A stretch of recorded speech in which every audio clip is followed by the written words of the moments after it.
जब जमीन पर जहालत, बदप्रस्ती और जुल्म व सितम अपनी अंतहा को पहुंच गया तो अल्लाह ताला ने हजरत नूह अलैहिस्सलाम को अपना पैगंबर बनाकर भेजा ताकि वो भटकी हुई इंसानियत को सीधी राह दिखा सके।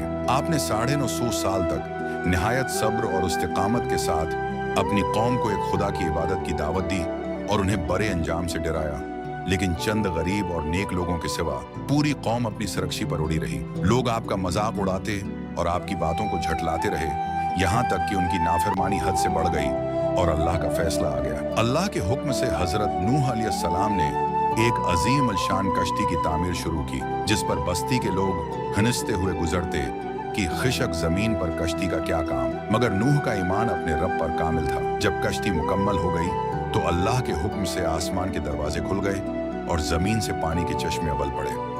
हजरत नूह अलैहिस्सलाम ने तमाम ईमान वालों और दुनिया के हर जानदार का एक एक जोड़ा कश्ती में सवार कर लिया। देखते ही देखते पानी की लहरें पहाड़ों से भी बुलंद हो गईं और पूरी सरकश कौम इस तूफान अजीम की नजर हो गई। उस हौलनाक मंजर में हजरत नूह का अपना बेटा भी पहाड़ की चोटी पर पनाह लेने की कोशिश में डूब गया, क्योंकि इस रोज अल्लाह के अजाब से बचाने वाला कोई न था। आखिरकार तूफान थमा, कश्ती जूदी पहाड़ पर जा ठहरी और जमीन पर दोबारा जिंदगी का आगाज हुआ।